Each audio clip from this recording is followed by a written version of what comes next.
አመሰግናለን እንጸልይና ወደ ትምህርታችን እንሂድ። ለጊዜም ታማኝ መሆን ስላለብን ጌታ ሆይ እናመሰግናለን፣ እናከብርሃለን።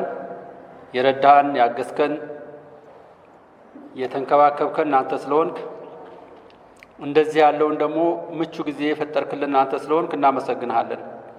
በሰጠህን መልካም ጊዜ በሰጠህን ምቹ ጊዜ በሰጠህን የመማማር ጊዜ እግዚአብሔር ሆይ አንተ እንድትረዳን አንተ እንድታግዘን መንፈስ ቅዱስህ ያንተን ሐሳብ ያንተን ፈቃድ እንዲያበራልን እንዲገልጽልን እንድትረዳን እንለምናለን።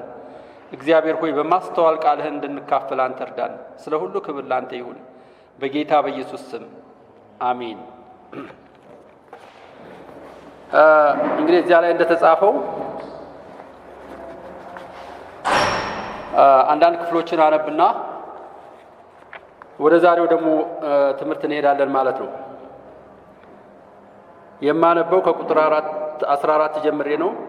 አንደኛ ጴጥሮስ ምዕራፍ 1 እንደሚታዘዙ ልጆች ባለማወቃችሁ ቀድሞ ወደ ነበራችሁበት ምኞት ራሳችሁን አታስመልሱ። ነገር ግን እናንተን የጠራችሁ እርሱ ቅዱስ እንደሆነ እናንተም በኑሯችሁ ሁሉ ቅዱሳን ሁኑ። ምክንያቱም እኔ ቅዱስ ነኝና እናንተ ቅዱሳን ሁኑ ተብሎ ተጽፏልና። በሰዎች ፊት ራሳችሁን ለሰው ሁሉ እንደ ስራው ፈራጅ የሆነውን አብን የምትጠሩት ከሆነ እንደዚህ ያላችሁን የእንግድነት ዘመናችሁን በፍርሃት ኑሩ። ቁጥር 4 ላይ ምዕራፍ 4 ላይ ደግሞ ስለዚህም ክርስቶስ ስለኛ በስጋ እንደተሰቃየ እንደዚሁ በዚህም ሐሳብ እናንተ ራሳችሁን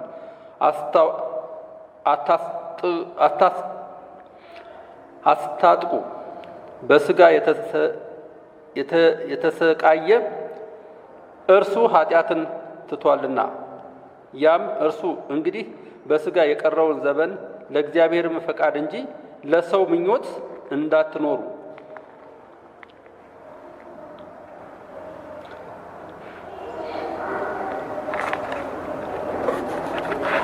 ሁለተኛ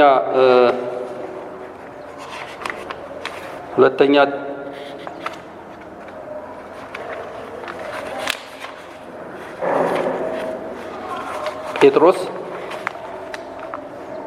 የኢየሱስ ክርስቶስ ባሪያና ሐዋርያ ስምዖን ጴጥሮስ በእግዚአብሔር ጽድቅና ባዳኛችን በኢየሱስ ክርስቶስ በኩልም ከኛ ጋር የተካከለ ክቡር እምነትን ላገኙት በእግዚአብሔር በጌታችን በኢየሱስ ዕውቀት ጸጋና ሰላም ለእናንተ ይብዛላችሁ። ወደ ክብር ወደ ስነ ምግባርም ልዕልና የጠራን እርሱን በማወቅም ለሕይወትና እግዚአብሔርን ለመምሰል በመለኮትም ኃይል የሚያስፈልጉንን ነገሮች ሁሉ ሰጥቶናል። ስለዚህም እጅግ ታላቅና ክቡር የሆነውን ተስፋ ቃሎችንም ተሰጥተውናል። በእነዚህም በዓለም ውስጥም ካለው ምኞት ጥፋትም አምልጣችሁ እናንተ የመለኮቱ ባህሪ ተካፋዮች እንድትሆኑ ነው። ከዚህም ጋራም ትጋትን ሁሉ እያሳያችሁ በእምነታችሁ ላይ በጎነትን ጨምሩ፣ በበጎነትም ላይ እውቀትን፣ በእውቀትም ላይ ራስን መግዛትን፣ ራስንም በመግዛት ላይ ትዕግስትን፣ በትዕግስትም ላይ እግዚአብሔርን መምሰል፣ እግዚአብሔርን በመምሰል ላይ የወንድማማችን መዋደድ፣ በወንድማማችን መዋደድ ፍቅርን ጨምሩ። እነዚህ ነገሮች ለእናንተ ውስጥ ቢኖሩ ቢበዙላችሁም በጌታችን በኢየሱስ ክርስቶስ ዕውቀት ሥራ ፈቶች ወይንም ፍሬ ቢሶች እንዳትሆኑ ያደርጓቸዋል።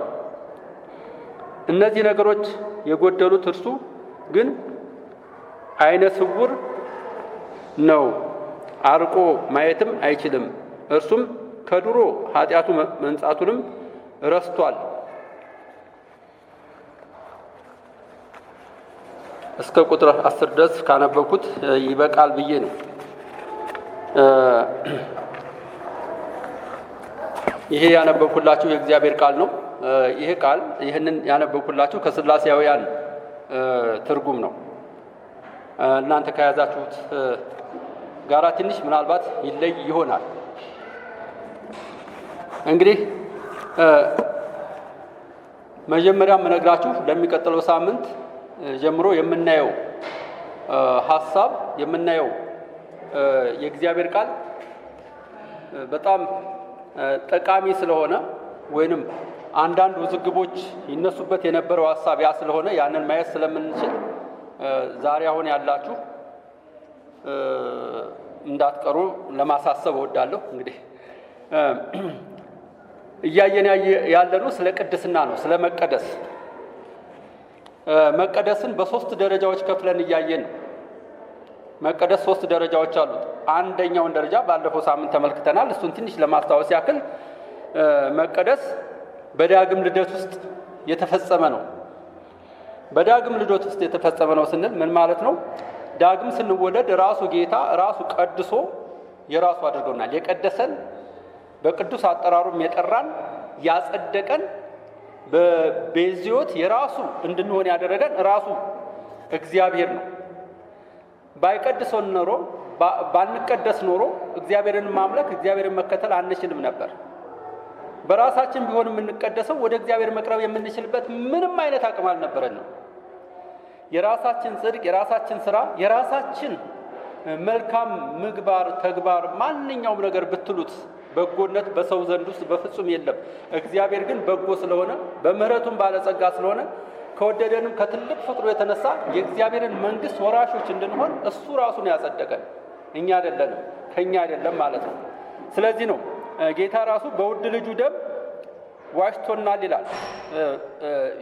በቲቶ መልእክት ላይ የሐዋርያው ጳውሎስ መልእክት ለቲቶ እንደጻፈለት ቲቶ ምዕራፍ 3 ቁጥር 5 ላይ እንዲሁም በምህረቱ መጠን ለአዲስ ልደት በሚሆነው መታጠብ በመንፈስ ቅዱስም በመታደስ አዳነን እንጂ እኛ ስለሰራነው ጽድቅ አይደለም ይላል።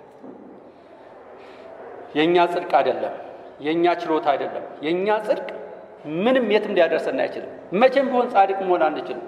መቼም ቢሆን ጻድቅ ሆነን መልካም ስራ ኖሮን በጎ ስራ ኖሮን የሚጨመር ነገር በደህንነታችን ላይ ይችን ታክል አንድ ነገር የለም።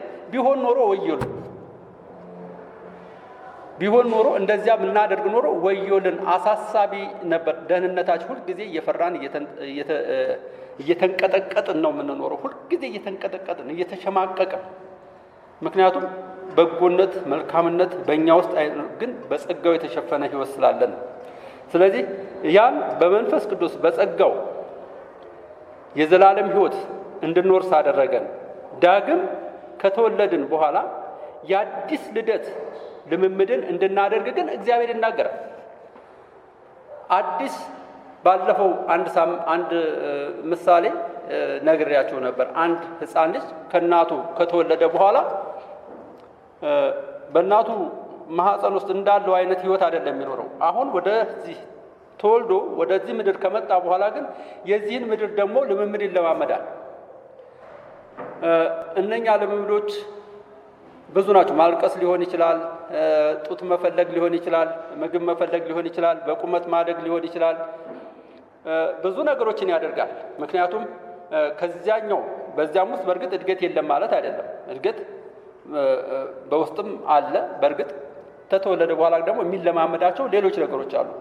በተለይ የሚለማመዳቸው ዲሲፕሊን የሆኑ ነገሮችም ራሱን በህይወት ለመኖር የሚያደርጋቸው ልምምዶች አሉ። እንደዚሁ ዳግም የተወለደ ክርስቲያን ኃጢአትን እንደማያደርግ ኃጢአትን መስራት ሳይሆን ጽድቅን መስራት እንደሚለማመድ አንደኛ ዮሐንስ ምዕራፍ 3 ቁጥር 9 ላይ ባለፈው ሳምንትም ተነጋግረናል። ዳግም የተወለደ ሰው ወደ ቀድሞ ተመልሶ ቀድሞ በነበረበት ህይወት ኃጢአትን በመስራት ክፉ ነገርን በማድረግ ክፉ ምኞትን በመመኘት በአመፀኝነት በኃጢአተኝነት ውስጥ ሳይሆን የሚቀጥለው አሁን ግን በአዲስ ህይወትን ነው እየቀጠለ የሚሄደው። በአዲስ ህይወት አዲሱን ልምምድ ነው እያደረገ የሚሄደው። አዲስ ሆኗልና አዲስ ስለሆነ ምክንያቱም ማንም በክርስቶስ ቢሆን ምንድነው ይላል መጽሐፍ ቅዱስ? አዲስ ፍጥረት ነው። አሮጌው ነገር ምን ሆኗል? አልፏል። አሁን አዲስ ህይወት ነው። አሮጌው ነገር አልፏል። አሮጌው ነገር ተወግዷል። በአሮጌው ውስጥ ልንመላለስ አይገባም። አሁን አዲስ ፍጥረት ነን። አዲስ ፍጥረት ተሆንን ደግሞ ክርስቶስ ኢየሱስን የሚመስል ህይወት ነው ያለን። ቅድም ባነበብኩላችሁ ክፍል ላይ በተለይ ሁለተኛ ጴጥሮስ ምዕራፍ 1 ላይ ከ4 ጀምረን እስከ 7 ያለውን ክፍል ስንመለከት ጨምሩ። መጀመሪያ በእውቀትም ላይ ፍቅርን፣ በፍቅርም ላይ ትዕግስትን፣ በትዕግስትም ላይ ይህን ጨምሩት የሚለውን ነገር እባካችሁ ሁላችሁ ማስታወሱ። ጨምሩ ነው የሚለው እግዚአብሔር። እንዲጨምር እየጨመርን እንድንሄድ ነው የሚፈልገው። ሁልጊዜ በህይወታችን እድገት ማለት ይሄ ነው። መንፈሳዊ እድገት ማለት በመንፈሳዊ ህይወታችን የምንጨምራቸው ነገሮች አሉ። በመንፈሳዊ ህይወታችን እድገትን እየጨመርን ነው የምንሄደው። መንፈሳዊ ብስለትን እየጨመርን ነው የምንሄደው። መንፈሳዊ እድገት ሲጨምር መንፈሳዊ ህይወታችን ወይም ስንቀደስ የመቀደሳችን ጥጉ ምን እንደሆነ በመጨረሻ ላይ እናገራለሁ። መቀደስ በህይወት ዘመናችን ሁሉ የሚቀጥል ነው። አሁን ዛሬ የምንመለከተው ይሄንን አሁን የነገርኳችሁ ሁሉ ባለፈው ሳምንት ያየናቸው ነው። ዛሬ የምንመለከተው ሁለተኛው መቀደስ 3 ደረጃዎች አሉት ብለናል። ሁለተኛው የምንመለከተው መቀደስ በህይወት ዘመናችን ሁሉ የሚቀጥል የሚያድግ፣ አሁን በቃ ብሎ የሚቆም ሳይሆን አሁንም እየቀጠለ የሚሄድ እንደሆነ ነው የሚያሳየን። ምክንያቱም መጀመሪያው ክፍል ላይ እንደተመለከትነው አንደኛ ጴጥሮስ ላይ እንደተመለከትነው አንደኛ ጴጥሮስ ምዕራፍ 1 ቁጥር 16 ላይ እሱ ቅዱስ እንደሆነ እናንተም ቅዱሳን ሁኑ ይላል። ቅዱሳን ሁኑ ሲል ወደፊት ያለን ነገር ነው የሚያስ ቅዱሳን ሁኑ። ተቀድሳችሁ አቁማችኋል ወይም አቁሙ ማለት አይደለም። ተቀድሳችሁ አቁሙ ማለት አይደለም። መጀመሪያ እሱ ቀድሶናል፣ እሱ አጽድቆናል። በቃ የሱን መልክ እንድንመስል አድርጎ የተቀደስን። ከተቀደስን በኋላ ደግሞ አሁን የበለጠ ደግሞ በህይወታችን እየተለማመድነው እንድንሄድ ነው የሚነግረን። ምክንያቱም እኛ ዳግም የተወለድን በጌታችን በኢየሱስ ክርስቶስ የተዋጀን አዲስ ፍጥረት የሆንን ስለሆነ በአዲሱ ፍጥረት መንገድ ነው መመላለስ ያለብን። በአዲሱ ህይወት ነው መመላለስ ያለብን። ይሄ በጣም በጣም አስፈላጊ ነገር ነው። በአዲስ ህይወት ስንመላለስ እግዚአብሔር ይከበራል። የተቀደሰ ሰው ወይንም የተለየ ሰው የሚኖረው እንዴት ነው ብንል፣ አንደኛ መጀመሪያ እግዚአብሔርንና ሰውን ይወዳል። የተቀደሰ ህይወት አንደኛው እግዚአብሔርና ሰውን ምን ያደርጋል? ይወዳል። ስንት ትእዛዛት አሉ በመጽሐፍ ቅዱስ ውስጥ? ወይም ስንት ትእዛዛት አሉ?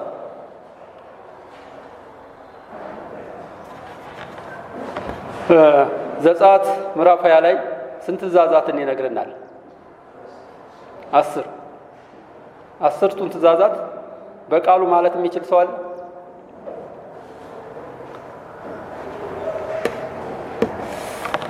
አሁን እያረጀው መጣው እንጂ ብዙዎችን እንደውም አንድ ምዕራፍ ሙሉውን በቃል የምልበት ጊዜ ነበር እና አሁን ስቆራርጠው አንድ ጊዜ እንደውም ተፈትኜ አንደኛ ቆሮንቶስ ምዕራፍ 15ን ማለት ትችላለህ ተብዬ ተፈትኜ ግማሽ ላይ ገና ሳልደርስ አቁሜያለሁ ማለት አልቻልኩም። እና በፊት ግን ብዙ ጊዜ እንደዚህ ስለማነብ ብዙዎች ክፍሎችን መያዝ ይችል ነበር። እነኚህንም 10ዎቹንም መደዳውንም ማለት እንድትሉት ማለት አይደለም። ነገር ግን እነኚህ 10ቱም ትእዛዛት የተጠቃለሉበት በአዲስ ኪዳን የተጠቃለሉበት ዋናው መሰረታዊ ነገር 2 ናቸው። እግዚአብሔር አምላክህን በፍጹም ልብህ፣ በፍጹም ነፍስህ፣ በፍጹም ሐሳብህ ምን አድርግ? ውደድ። ሰውንም እንደ ራስህ አድርገህ ውደድ። ይሄ አይፈትንም? እግዚአብሔርን ልንወደው እንችላለን። ሰውን ግን እንደ ራስ አድርጎ መውደድ አይከብድም? እንዴት ሰውን እንደ ራሳችን አድርገን መውደድ እንችላለን? ግን የእግዚአብሔር ቃል ነው የሚናገረው። ምን ማድረግ ይቻላል? አንፍቀው። ኧረ እባክህ ይሄንን ዘለን ይሄንን ተወን የምንለው ጉዳይ አይደለም። እግዚአብሔር ነው ይሄን ያለን። በቃ ትልቁ ፍቅር ማለት ይሄ ነው። በቃ እግዚአብሔርን በነገራችን ላይ ሰው እግዚአብሔርን ከፈራና እግዚአብሔርን ከወደደ ሰውንም ከወደደ ኃጢአትን ማድረግ የሚችል አቅም አይኖረው። ምክንያቱም ትልቁ ነገር እዚያ ላይ ተቋጭቷል ማለት ነው። እግዚአብሔርን የሚፈራና እግዚአብሔርን መፍራት እግዚአብሔርን መውደድ ምን ማለት እንደሆነ ትእዛዝ አንደኛ መጀመሪያ እግዚአብሔርን መስማት ነው።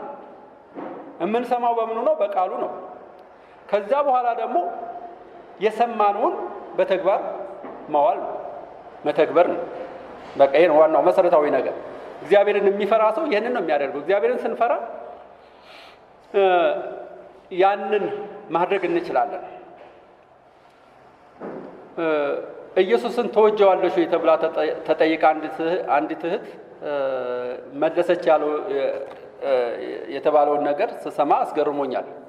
እንዲህ አልወደው ወድጄን እንዴ ከግንድ የሚያላጋ ማነው ማርያም ነው ይቅርታ ማርያምን ተወጃታለሽ ብሏት እንዴ ከግንድ የሚያላጋ ልጅ እያላት እንዴ አልወዳት ወድጄን ነው ወይ ብላ አለቻሉ። እና አንዳንድ ጊዜ እግዚአብሔርን የምንወደው ከገሃነመ እሳት ለመዳን ከእግዚአብሔር ፍርድ ለመዳን ከእግዚአብሔር ቁጣ ለመዳን አድርገን ሊሆን ይችላል። ግን እሱ ስለወደደን ነው መውደድ ያለብን። አስቀድሞ እሱ ስለወደደን የእሱ ፍቅር እጅግ ከፍ ባለ ሁኔታ የተገለጠ ስለሆነ አጋቤ ስለሆነ የእሱ ፍቅር አጋቤ ነው የእግዚአብሔር ፍቅር። ይሄ በሁኔታዎች ላይ የተመሰረተ ፍቅር አይደለም። የእግዚአብሔር ፍቅር አጋቤ ነው። የተቃራኒ ጾታ አይነት ፍቅር አይደለም። የዘመድ የጓደኛ ፍቅር አይደለም። የእግዚአብሔር ፍቅር ግን ሳንወደው ነው የወደደን፣ ሳንመርጠው ነው የመረጠን። ስለዚህ እግዚአብሔር እኛን የወደደበትን መሰረታዊ ነገር በደንብ ማወቅ ያለብን ራሱን እስከ መስጠት ድረስ እንደሆነ ልናስብ ይገባናል። ሌላው ከእውነት ጋር ይተባበራል። የተቀደሰ ሰው ከእውነት ጋር ተውሸት ጋር በፍጹም አይተባበርም። ከእውነት ጋር ስንተባበር በእውነት የተቀደሰ ሕይወትን እየኖርን ነው ማለት ነው። እውነት በምንም መንገድ ቢሆን ምንም ነገር እውነትን ሊያበላሸው የሚችል ወይም ሊያቆሸው የሚችል ነገር የለም። ምንም ብትቀጥል እውነት ነች። እውነት እስከመቼም ትቆያለች። ስለዚህ በእውነት መኖር፣ እውነትን መጠበቅ፣ ለእውነት ራስን መስጠት፣ በእውነት መፍረድ ያስፈልጋል ማለት ነው። ሌላው ምህረትን ያደርጋል። ሌላው የተቀደሰ ሰው ወይም በቅድስና ውስጥ እኖራለሁ ወይም የተቀደስኩ ነኝ ለክርስቶስ የተለየው ነኝ የሚል ሰው ምህረትን ያደርጋል። ምህረትን ማድረግ ማለት ነው ቢበደልም እንኳን ምህረትን ያደርጋል። በጓደኛው ሊበደል ይችላል። በተለያየ በሌላ ተቋም ሊበደል ይችላል። አንድ ሰው በሆነ ነገር ሊበደል ይችላል። ግን ምህረትን ነው የሚያደርገው። ምህረትን ሲያደርግ ልክ የክርስቶስ ባህሪ በሱ ውስጥ አለ ማለት ነው። ሁልጊዜ ቀመኛ አይሆንም። ምህረትን የማያደርግ ሰው ምን ያደርጋል? ሁልጊዜ አንድ መንገድ ባገኘ ጊዜ ያንን ጠላቴ የሚለውን ሰው ወይም ያን የበደለውን ሰው ለመበቀል ዝግጁ ይሆናል። ስለዚህ ምህረት የማያደርግ ሰው በቂም ውስጥ ነው ያለው፣ ቂመኛ ነው። ቂም ደግሞ አንድ ቀን ለበቀል ይነሳሳል ማለት ነው። ስለዚህ በጥላቻ ውስጥ አይቀጥልም ማለት ነው።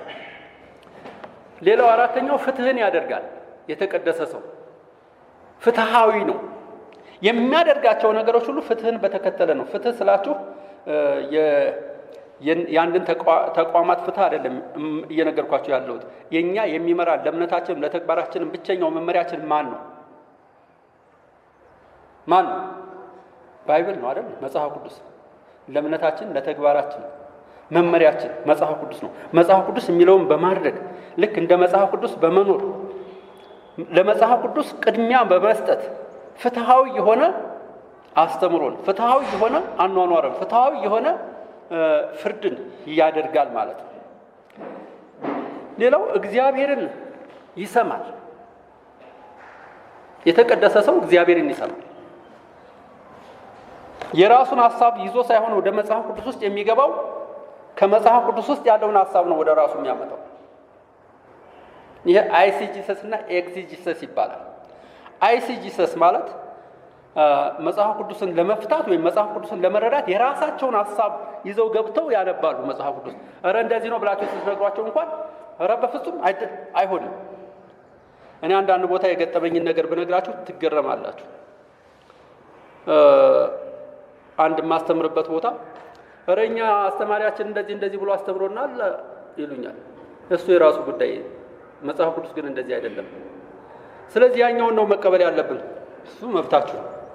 ግን መጽሐፍ ቅዱስ የሚለውን እንድትነግሯቸው አይሰሙም። ልክ ለእነሱ የሚመቻቸውን ነገር ነው ይዘው መግባት የሚችሉ ራሳቸው ናቸው በመጽሐፍ ቅዱስ ውስጥ መግባት የሚፈልጉት። ይሄ ደግሞ እግዚአብሔርን አያስደስተውም፣ ለመንፈሳዊ ሕይወታችንም ጥሩ አይደለም። ስለዚህ እግዚአብሔርን የሚሰማ ሰው እግዚአብሔር የሚናገረን በምኑ ነው አልኳችሁ? በቃሉ ነው የሚናገረን። ዛሬ መጽሐፍ ቅዱስ ነው በእጃችን ያለው። ይሄ መጽሐፍ ቅዱስ የሚናገረንን ተግባራዊ ማድረግ ነው። ለዚህ መታዘዝ ነው። ለዚህ ስንታዘዝ እግዚአብሔር ይከበራል። ስለዚህ እግዚአብሔርን መምሰል የምንችለው መቀደስ የምንችለው እንደ እግዚአብሔር ቃል መኖር ስንችል ነው። በአጠቃላይ ኢየሱስ በምድር ላይ በነበረበት ጊዜ የነበረውን አይነት ህይወት በመኖር መለማመድ ነው መቀደስ ማለት። ኢየሱስ በዚህ ምድር ላይ ሲኖር እንዴት ነበር የኖረው?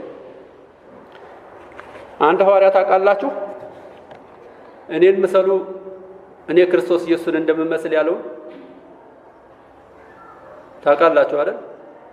ሐዋርያው ጳውሎስ ደፋር ነው። እኔ ክርስቶስ ኢየሱስን ምሰሉ ነው እያለ የነበረው፣ ግን ክርስቶስ ኢየሱስን ስለምመስል እኔን ምሰሉ አለ። እስቲ ከኔና ከእናንተ መካከል እኔን ጨምሮ እዚህ ጋር ቆም ብለን ለምን ወገኖች እኔን አትመስሉም ብለን ብንናገር ምን አይነት ስሜት ይሰማዋል እዚህ ያለው ማህበረሰብ? ሐዋርያው ጳውሎስ ለምንድን ነው እኔን ምሰሉ ማለትን የደፈረበት መሰረታዊ ነገር ምንድን ነው? ለምንድን ነው እንደዚህ ያለው? ኢየሱስ ክርስቶስን የሚመስል ህይወት እየኖረ ስለሆነ ነው። ኢየሱስ ክርስቶስን የሚመስል ህይወት እንድንኖር ነው እግዚአብሔር የሚፈልገው። መለየት ማለት ነው። መቀደስ ማለት መለየት ማለት ነው። ለእግዚአብሔር መለየት ነው። ለእግዚአብሔር መለየትና እንደ እግዚአብሔር ፈቃድ መኖር ማለት ነው። ለኃጢአት ሞትን ለእግዚአብሔር ሕያዋን ሆንን ይለናል ሮሜ ምዕራፍ 6 ላይ ከቁጥር 11 ጀምረን እስከ 18 ያለውን ክፍል ስንመለከተው ይሄንኑ ነው የሚነግረን። ለኃጢአት ሞተናል። ስለዚህ ለኃጢአት እንደውም ተቀብረናል። ሞተን ተቀብረናል ለኃጢአት። ልብ በሉ፣ የሞተና የተቀበረ መነሳት አይችልም። ዳግም የተወለደ ሰው ነው መነሳት የሚችለው አይደል? ስለዚህ ያ የሞተ ሰው ምንም መታሰብ ያለው በቃ ሞቷል ማለት ነው። ስለዚህ ኃጢአተኛው ባህሪያችን ለኃጢአት ምን ሆነናል? ሞተናል። አሁን ግን ሕያዋን የሆነው ለማን ነው? ለጽድቅ ነው፣ ለክርስቶስ ኢየሱስ ነው። ሕያዋን ሆነናል። በእግዚአብሔር ሕያዋን ሆንን የሚለን ለዚህ ነው። ሕያው ነን። ሕያው የሆነ ህይወትን ነው የምንኖረው። የኃጢአት ክፉ ምኞት፣ ተንኮል፣ ቂም፣ በቀል፣ ምቀኝነት፣ ጥላቻ በእኛ ህይወት ውስጥ ፈጽሞ ሊወራብን እንኳን አይገባም ነው የሚለው መጽሐፍ ቅዱስ። ሊወራብን እንኳን አይገባም። እነኚህ ነገሮች ሁሉ ሊወገዱ ይገባቸዋል። በፊት ኃጢአት ይገዛን ነበር። በፊት በኃጢአት ነበር እንመላለስ የነበረው።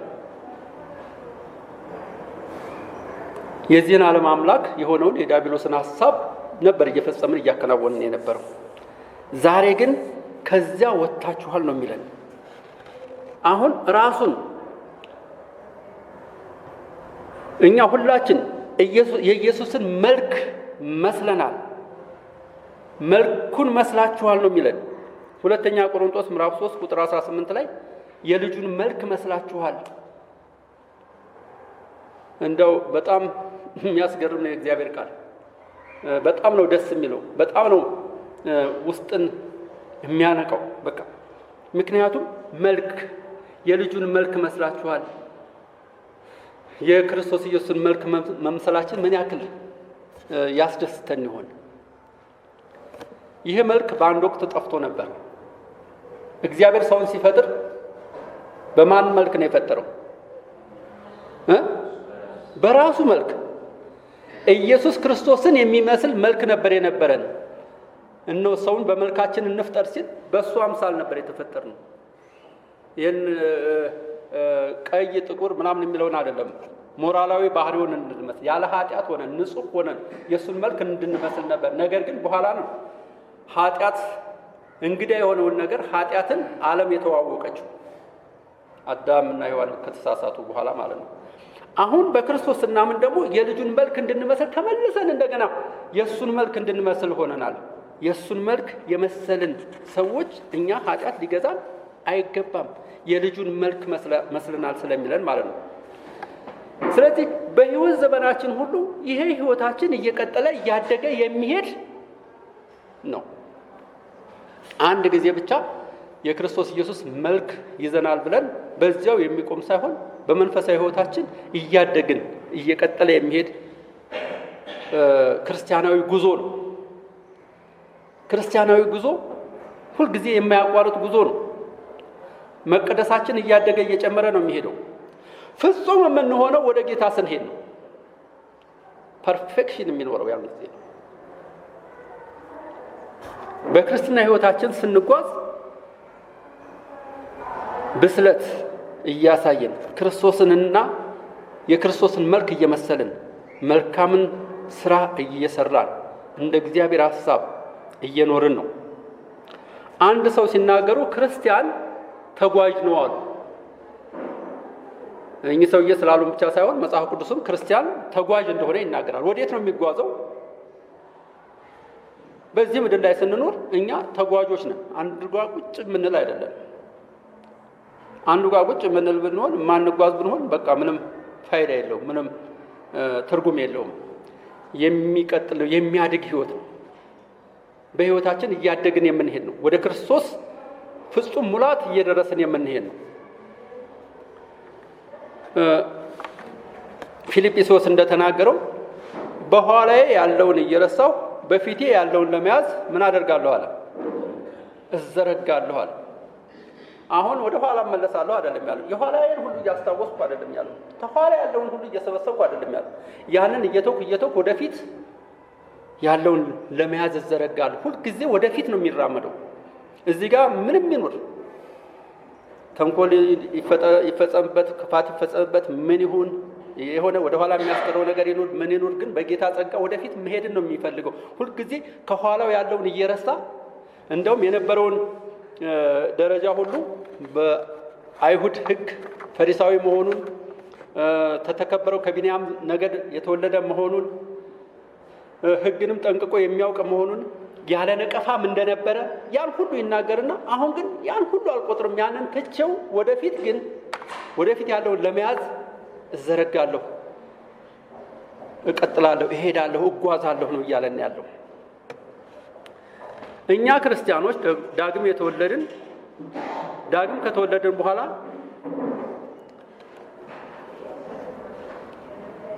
የፈጣሪውን መልክ እንድንመስል ቆላስይስ ምዕራፍ 3 ቁጥር 10 ላይ ብታነቡት እንደዚሁ ይናገራል። የፈጣሪውን መልክ እንድንመስል መጓዝ አለብን፣ መሄድ አለብን። እሱን ነው የምንመስለው።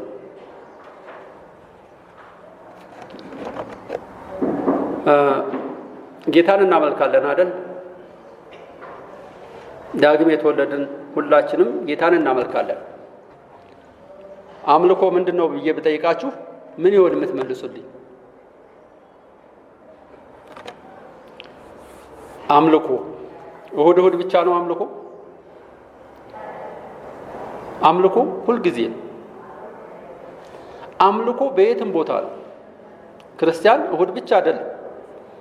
እሁድ ደግሞ አምልኮ ሁልጊዜም የትም ቦታ ከሆነ በቃ አንመጣም ብላችሁ ደግሞ ቤታችሁ እንዳትቀሩ ከሚቀጥለው ሳምንት ጀምራችሁ እንደዚያ ማለት አይደለም። ግን ክርስቲያን ሁልጊዜ እግዚአብሔርን የሚያስከብር ህይወት ነው። አምልኮ ማለት መስማት ማለት ነው። መጀመሪያ የሚቀድመው ነገር መስማት ነው። ማንን? እግዚአብሔርን መስማት ነው። ያዕቆብ ላይ እንዲህ ይላል 1:22 ላይ ቃሉን የምታደርጉ ሁኑ እንጂ ሰሚዎች ብቻ አትሁኑ። መስማት አስፈላጊ ነው። እንደገና ደግሞ ማድረግ አስፈላጊ ነው። ቃሉን ሰምቶ የማያደርገው የማይፈጽመው ሰው የተፈጥሮ ፊቱን በመስተዋት አይቶ በኋላ የሚረሳ ሰውን ይመስላል። የሰማ ሰው ቃሉን የተማረ ሰው በነገራችን ላይ እግዚአብሔርን ለመስማት አንድ ሰው የሚናገረውን በመስማት ብቻ አይደለም፣ በማንበብ ብቻ አይደለም፣ በመማርም ነው። ትምህርት ጠል መሆን የለብንም። መማር አለብን። ሁሉም ሰው መማር አለበት።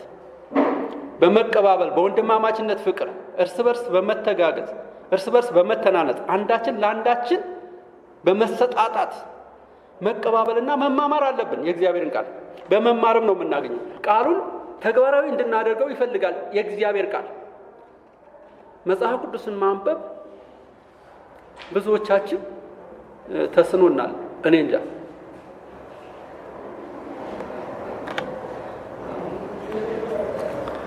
ሚስጥርን መደበቅ ከፈለክ በመጽሐፍ ቅዱስ ውስጥ አስቀምጠው የሚል አባባል አለ ተብሎ ሰማሁ እና አንድ ሰው የነገረኝን ልንገራችሁ። ሁለት ሰዎችን አስተማርኳቸውና እጮኛሞች ናቸው። አስተማርኳቸው ምን አልኩና ከዚያ በኋላ ለጋብቻቸው የሚሆን ስጦታ ብር፣ ገንዘብ በመጽሐፍ ቅዱስ ውስጥ አድርጌ ሰጠኋቸዋል እና ከአንድ ዓመት በኋላ መጽሐፍ ቅዱስ ውስጥ ያን ያስተማርከን ጊዜ መጽሐፉንም ስትሰጠን ውስጡ ዕቃ ረስተህ ሄደሃል አለኝ አለ። እውነተኛ ታሪክ ነው ይሄ ነገር። ዕቃ ረስተሃል። ከመቼ በኋላ? ከአንድ ዓመት በኋላ። ይሄ ሰውዬ እንግዲህ ምን እንደሚያነብ አላውቅም። በጣም ነው የሚገርምና በኋላ ይሄ እኮ ለአንተ ስጦታውን ስስቅበት ራሱ አወቀዋል እና እባክህን ምሳሌ አድርገህ እንዳትሰብክብኝ አለ። እኔማ ሁልጊዜ ነው የምሰብከው፣ ግን ስምህን ላልጠራ እችላለሁ እንዴ? እሰብክብሃለሁ አልኩት አለ።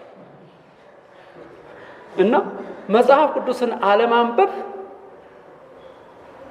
ሰው ምን ያክል መጽሐፍ ቅዱስን እንኳን ማንበብ እንዴት እንደተሳነው። ምክንያቱም ይቺ ሶፍት ኮፒ ያለች በዚች ይሄ እኮ በጣም ጥሩ አይደለም። እውነቴን ልንገራችሁ። ሃርድ ኮፒውን ለምን አናነብ? መጽሐፍ ቅዱስን ለምን አናነብ? ኃይለኛ ተሟጋቾች የምንሆነው እኮ መጽሐፍ ቅዱስ ውስጥ ምን ያክል ዕውቀት እንዳለ ስለማናቅ ነው። ለምሳሌ አንዳንድ ጊዜ የምንከራከረው መጽሐፍ ቅዱስ ብዙ ዕውቀት አለ። መጽሐፍ ቅዱስ ውስጥ በጣም ብዙ ዕውቀት፣ ብዙ ነገር፣ ብዙ የማናውቀው ነገር። እኔ በየቀኑ መጽሐፍ ቅዱስን አነባለሁ፣ በየቀኑ አጠናለሁ። እንደገና ደግሞ አንዳንድ ቦታ ግልጽ ያልሆነልኝ ክፍል ካየ ያንን ደጋግሜ ማንበብ ብቻ ሳይሆን ሌሎች ሰዎችም እንዲያግዙኝ እደውላለሁ፣ እጠይቃለሁ። መርዳሳን ሊሆን ይችላል፣ ስሜን ሊሆን ይችላል፣ ሞገስን ሊሆን ይችላል፣ ሌሎቻችሁን ሊሆን ይችላል። ደውዬ እጠይቃለሁ። ይህን ክፍል እንዴት አያችሁት ብዬ ማወቅ እፈልጋለሁ።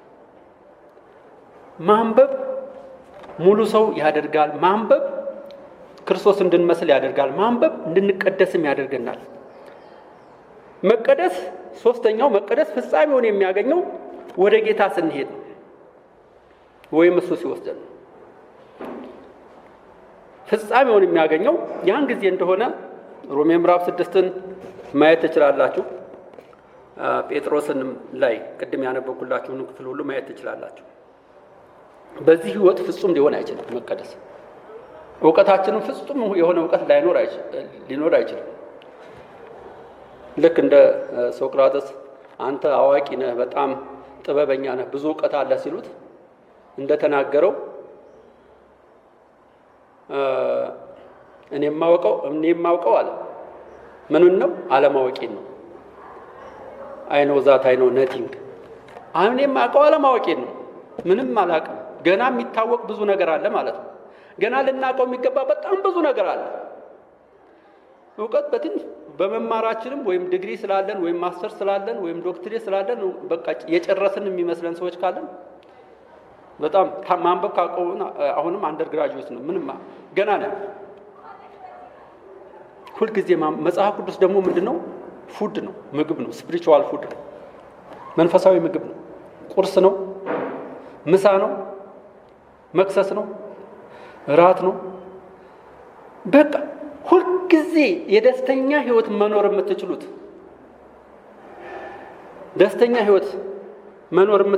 መጽሐፍ ቅዱስን በየጊዜው ስታነቡ ነው። እኔ አንዳንድ ነገር ሲገጥመኝ የትም ቦታ ቢሆን ብቻ የሆነ ጭንቅ በምልበት ጊዜ ውስጥ ሮጭ የሚሄደው ወደ መጽሐፍ ቅዱስ ነው። ሰውም እንዲያማክረኝ እንኳን አይደለም የምፈልገው። መጀመሪያ ሄጄ መጽሐፍ ቅዱስን ነው የማነበው። የት ጋር ላንብብ እላለሁ። አንዳንድ ጊዜ መጽሐፍ ቅዱስን ሳነብ ይሄ ከበደ ነገር ሁሉ እየተወኘ ይሄዳል። መጽሐፍ ቅዱስ ባይኖር ኖሮ ክርስቲያን ባልሆን ኖሮ ለኔ ነበር ይሄ ምድር አስጠሊታ የሚሆነው ማለት ይቻላል። ለእያንዳንዳችሁም እንደዚያ ሊሆን ይችላል።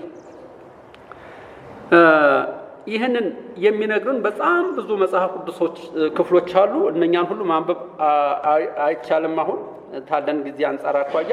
አንደኛ ተሰሎንቄ ምዕራፍ 5 ቁጥር 23 ላይ ነፍሳችሁን፣ መንፈሳችሁን፣ ስጋችሁን ይቀድስ ይላል። የእግዚአብሔርን መቀደስ ወይም መቀደስ በእግዚአብሔር ሚና ውስጥ መጀመሪያ ቀዳሹ ራሱ እግዚአብሔር እንደሆነ ያመላክታል። ቀዳሹ እሱ ነው። የቀደሰን በቅዱስ አጠራሩም የጠራን እሱ ነው። መፈለግንና ማድረግንም በእኛ ውስጥ ያደረገም እሱ ነው። በነገራችን ላይ እኛ ፈልገን አይደለም። እግዚአብሔር ራሱ መፈለግን ማድረግን በሱ ውስጥ አድርጓል፣ በእኛ ውስጥ አድርጓል። እንድንቀደስ ይፈልጋል። ስንቀደስ ደግሞ ራሳችን እንድንቀይር ይፈልጋል። እግዚአብሔር እሱን የመሰል እንድንኖር ይፈልጋል። በዚያ ህይወት ውስጥ እንድንመላለስ ነው እግዚአብሔር የሚፈልገው። የተቀደሰ ህይወትን እየኖርን እግዚአብሔርን የሚከበርበትን ህይወት እንድንኖር። ሌላኛው መቀደስ የኛ ሚና ነው። ተግባራዊ ህይወትን በመኖር ሮሜ ምዕራፍ 12 ከቁጥር 1 እስከ 3 ያለውን ክፍል እናንብበው።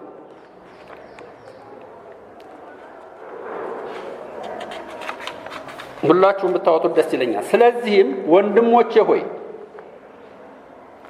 በእግዚአብሔር ርኅራኄ እኔ እለምናችኋለሁ፣ ያም እናንተ የራሳችሁን ሰውነት ሕያው ቅዱስ እግዚአብሔርን የሚያስደስት መስዋዕት አድርጋችሁ እንድታቀርቡ እርሱም ማስተዋል ያለበት አገልግሎታችሁ ነው ይላል።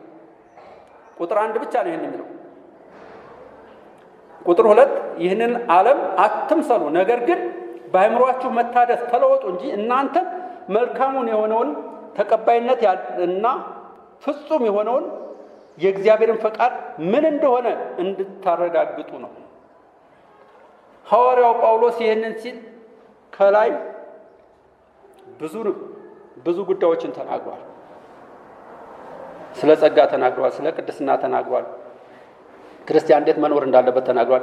የእግዚአብሔርን ጸጋ ኃይል ምን እንደሆነ በደንብ ተንትኖ አሁንስ ይላል በእናንተ በያዛችሁ ትርጉም በቀረውስ ይላል። ቀሪ ነገር፣ አስፈላጊው ነገር፣ ለመንፈሳዊ ሕይወት የሚያስፈልጉ ነገሮች ስላሉ ነው።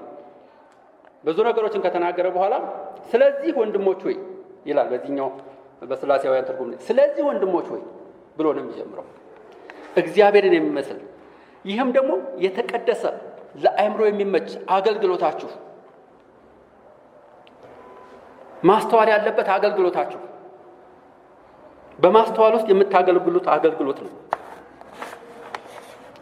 መቀደስ የኛ ሚና፣ አገልግሎታችን እግዚአብሔርን የሚያስደስት መሆን መገለጥ አለበት። ለዚህ ደግሞ መጸለይም እንዳለብን መጽሐፍ ቅዱስ ይናገራል። መጸለይ እግዚአብሔር እኛን የራሱን መልክ እንድንመስል እንዲያደርገን፣ እንዲቀድሰን፣ እንዲለውጠን እኛ ለመቀደስ ዝግጆች ስንሆን እግዚአብሔር ደግሞ እንዲቀድሰን መጸለይ አለብን። የማይጸልይ ህይወት በጣም ከባድ ነው። የማንጸልይ ከሆነ በጣም ህይወታችን አስቸጋሪ ነው። የማይጸልይ ሰው ትዕቢተኛ ነው እንደሚባለው ማለት ነው። ትዕቢተኛ ማለት ምን ማለት መሰላችሁ?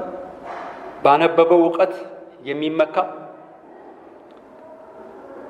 በዲግሪው ወይም በዲፕሎማው ወይም በምኑ የሚመካ ወይም በሱ በማንነቱ የሚመካ፣ በቃ እኔ በራሴ ሁሉ ነገር ማድረግ እችላለሁ የሚል። አውሮፓ ውስጥ አንድ ጸሎት እንዳይጸለይ ይደረግ ነበር አሉ።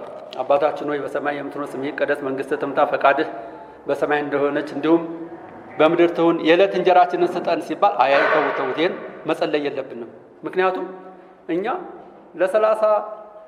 ለ40 ዓመት ያክል የሚያኖር ሀብት ስላለን ገንዘብ ስላለን ይሄን መጸለይ የለብንም። ይሄንን ማውጣት አለብን የሚባልበት ዘመን ነበረ። ምክንያቱም ከእንጀራ ጋር ስለሚያገናኙት ሊሆን ይችላል። ይሄ ደግሞ ትዕቢት ነው። እኛ በሁሉ ነገር ነው መጸለይ ያለብን፣ ጌታ በሁሉ ነገር እንዲሞላን ማለት ነው። ስለዚህ ያለ ቅድስና እግዚአብሔርን ማየት እንደማይቻል ዕብራውያን ምዕራፍ 12 ቁጥር 14 ላይ ይናገራል።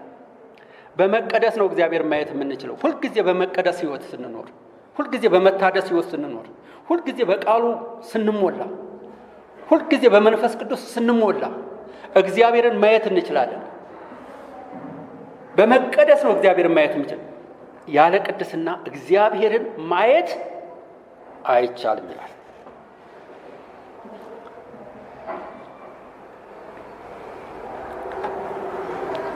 እንግዲህ እርሱ ቅዱስ እንደሆነ እኛም ቅዱሳን እንሆን ስንል ቀድሞ የነበርንበትን ህይወት መተው፣ ጥላቻ ሊሆን ይችላል፣ ሙስና ሊሆን ይችላል፣ ዝሙት ሊሆን ይችላል። እነኚህ ነገሮች ሁሉ መተው። በተለይ እነኚህ ነገሮች ሁሉ የተጠቀሱበትን ክፍል ስንመለከት በጣም ሰፊ ትንታኔ የሚያስፈልገው ነው። ለማጠቃለል አንድ ነገር ልበልና ያው ዛሬ የተማርነውን ነገር በበለጠ ግን በራሳችሁ የመጽሐፍ ቅዱስ ክፍሎችን እየተነተናችሁ ማየትና በደንብ በማስተዋል የራሳችሁን የመለወጥ ህይወት ማካሄድ ትችላላችሁ። ግን ጥቅሙን ልንገራችሁና ልጨርስ። መቀደስ ወይም በመቀደሳችን ምን እናገኛለን? በመቀደሳችን ለእግዚአብሔር በመለየታችን ምን እናገኛለን?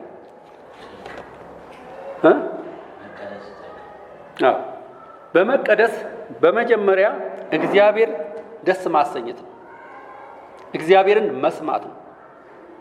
እግዚአብሔርን ሰምተኑ እግዚአብሔርን ደስ ማሰኘት። እግዚአብሔር ይደሰታል። በነገራችን ላይ እንደኔና እንደናንተ ስሜት አለው እግዚአብሔር፣ ምክንያቱም ክርስቶስ ኢየሱስ እኛን መስሎ ስለመጣ። ስለዚህ እግዚአብሔር እኛ ስንቀደስ እግዚአብሔር ይደሰታል። ቀጥሎ ካልተቀደስን ለመራራው ዓለም ጨው መሆን አንችልም። ለዚህ ለመራራው ዓለም ብርሃን መሆን አንችልም። የመጀመሪያው ምንድነው አልኳችሁ?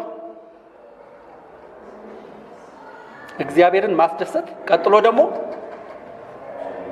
ጨው መሆን፣ እንደ ጨው መሆን። ጨው መሆን ስላችሁ ደግሞ ጨው ነውን ማለት አይደለም። እንደ ጨው ምንድነው የሚያደርገው? ያጣፍጣል። ለዚህ ዓለም የምናጣፍጥ መሆን አለብን። ሌላ ደግሞ ብርሃን መሆን አለብን። የወንጌልን ብርሃን ለሰዎች የምናበራ፣ እናንተ የዓለም ብርሃን ናችሁ እንደተባለ፣ እናንተ የምድር ጨው ናችሁ እንደተባለ የምናጣፍጥ ነን።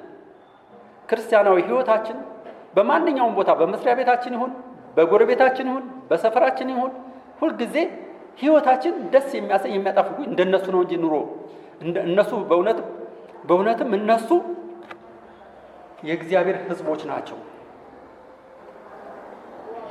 ሀራምባ አካባቢ መከራ፣ ችግር እየጠነሰሱብን ያሉ ሰዎች እነሱን ብንነካቸው እንጃ የሚያመልኩት አምላክ የሚለቀና አይመስልንም የሚሉ ሰዎች ነበሩ። እረ እነሱ በጣም ዲሲፕሊን የሆኑ ሰዎች ናቸው፣ ጥሩ ሰዎች ናቸው። እንደነሱ መልካም ሰው የለም። እነሱ የሚያመልኩት አምላክ በእውነትም እውነተኛ አምላክ ነው። ግን ወደ እነሱ ለመሄድ ደግሞ በአካባቢ ያለውን የማህበረሰቡን ተቃውሞ ይፈራሉ። መኖር ግን ይፈልጋሉ። ወደኛ መምጣት ይፈልጉ ነበር ብዙ ሰዎች፣ ግን በጣም ብዙ ይመሰክሩልን ነበር። አንዳንድ ጊዜ ለምስክርነት እንኳን የሚጠሩት አማኞችን ነበር። የሚገርማችሁ በጣም የሚያስደስት ህይወት ነበር የሚኖሩት። ዛሬም እንደዚያው ናቸው። ዛሬ ትተዋል ወይ እንዳትሉኝ። ስለዚህ ለጨለማው ዓለም ብርሃን መሆን አለብን። ለዚህ ዓለም የምናጣፍጥ መሆን አለብን። እንደ እግዚአብሔር ቃል ስንኖር። በዚህ ውስጥ ምን እናደርጋለን? ፈቃዱን እናሳየን። እንዴት ስንል ደግሞ እንዴት በመሆን ፈቃዱን በማሳየት የእግዚአብሔር ፈቃድ ምንድን ነው? የእግዚአብሔር ሐሳብ ምንድን ነው? ለዚህ ዓለም፣ ለጠፋው ዓለም፣ ለመራራው ዓለም የእግዚአብሔር ፈቃድ ምንድን ነው? ፈቃዱን ማሳየት፣ እቅዱን መግለጥ፣ ፍቅሩን መተንተን፣ ፍርዱን ማሳየት፣ ንጽህናውን ማሳየት ይኖርብናል። የእግዚአብሔር ፈቃድ ሰዎች እንዲድኑ ነው። የዘላለም ሕይወትን እንዲያገኙ፣ ከዘላለም ሞት ወደ ዘላለም ሕይወት እንዲሻገሩ ነው። የእግዚአብሔር እቅድ ሰዎችን ማዳን፣ ወደ ክርስቶስ ኢየሱስ ማምጣት፣ የእግዚአብሔር የዘላለም ሕይወት ማውረስ ነው።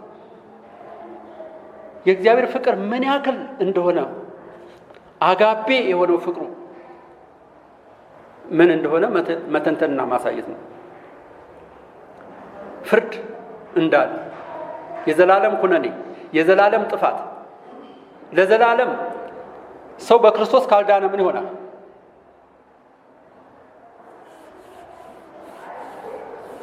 ከኔ ጋር ናችሁ? ሰው ካልዳነ ምንድን ነው ጣፋንተው?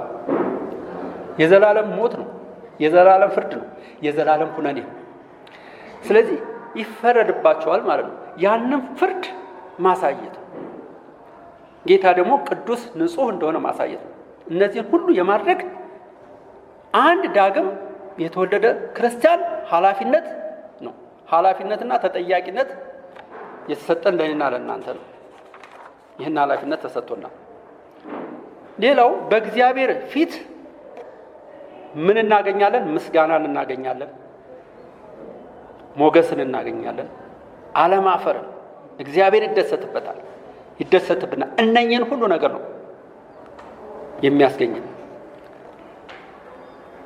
መልካሙን ክፉውን ነገር ትተን መልካሙ የሆነውን ስናደርግ እግዚአብሔር የሚከበርበትን መሰረታዊ ነገር እንድናደርግ እግዚአብሔር ደስ እንዲሰኝ ማድረግ አለብን።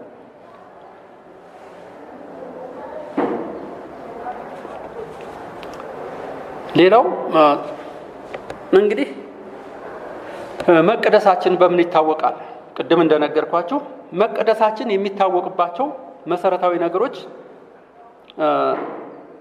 3 ነገሮች አሉ። እነኚህን ተናግሬ እጨርሳለሁ።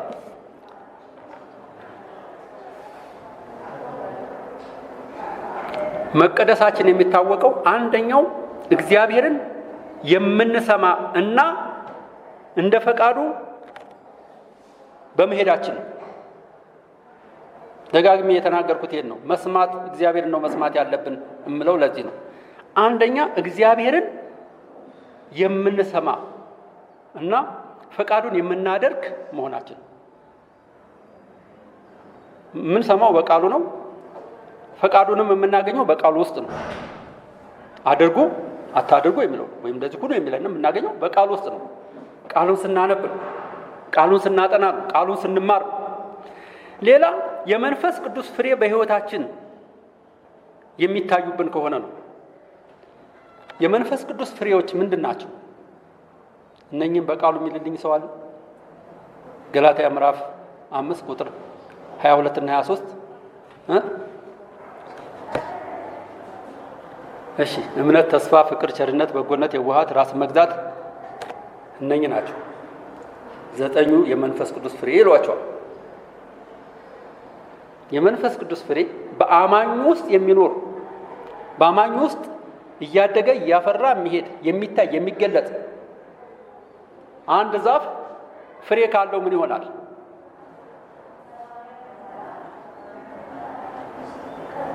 አንድ ዛፍ አለ በአካባቢያችሁ።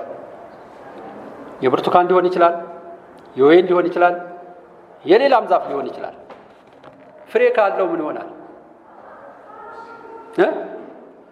ጎንበስ ይላል፣ ዝቅ ይላል አይደለ? ለምን? ፍሬው ስለከበደው ማለት ነው። ክርስቲያን የመንፈስ ቅዱስ ፍሬ በውስጡ ካለበት ራሱን ዝቅ አድርጎ መኖር ይችላል። ለእግዚአብሔር ራሱን እያስገዛ። ሌላው የመጨረሻው በአንደኛ ቆሮንቶስ ምዕራፍ 13 ላይ ከ4 እስከ 7 ያለውን ነገሮች እነኚህ እውነታዎች በዚህ በተቀደሰው ሰው ሕይወት ውስጥ ይኖራሉ። አንደኛ ፍቅር። በነገራችን ላይ ፍቅር ዋናው መሰረታዊ ነገር ነው። የክርስትና ሕይወት ለክርስትና መሰረቱ ፍቅር ነው። ምክንያቱም እግዚአብሔርም እኛን ወዶን ነው በልጁ በክርስቶስ በኩል እንድንድን ያደርገን። ፍቅርን ያሳየን መጀመሪያ ፍቅርን የተቀበልነው ከጌታ ነው። ዓለምን ስለወደደ አንድ ልጁን ሰጠ ይላል። ፍቅር ማለት ያ ነው። ፍቅር እጅግ ዋናው መሰረታዊ ነገር ነው። ፍቅርን ሲተነትነው ታዲያ እዚህ ላይ ምን ይላል? ፍቅር ይታገሳል። ፍቅር ይታገሳል። ፍቅር ቸርነትን ያደርጋል። ፍቅር አይቀናም። ፍቅር አይመካም። ፍቅር አይታበይም። ፍቅር የማይገባውን አያደርግም። ፍቅር የራሱን አይፈልግም። ፍቅር አይበሳጭም። ፍቅር በደልን አይቆጥርም። ፍቅር ከእውነት ጋር እንጂ ከውሸት ጋር ደስ አይለውም። ፍቅር ስለ አመፃ ደስ አይለውም። ፍቅር ሁሉን ይታገሳል። ፍቅር ሁሉን ያምናል። ፍቅር ሁሉን ተስፋ ያደርጋል። ፍቅር በሁሉ ይጸናል ይላል። እንግዲህ ዳግም የተወለደ ሰው፣ ምሕረትን ያገኘ ሰው፣ አንድ ክርስቶስን እመስላለሁ የሚል ሰው፣ አንድ የተለየው ነኝ የሚል ሰው፣ የተቀደስኩ ነኝ የሚል ሰው፣ እነኚህ ሀሳቦች በሕይወቱ እየዳበሩ እያደጉ የሚሄዱ ናቸው። በሆነ ባልሆነው ግንፍል የሚል አይደለም። በሆነ ባልሆነው የሚበሳጭ አይደለም። እሺ፣ ጥያቄ ወይም አስተያየት ካላችሁ 5 ደቂቃ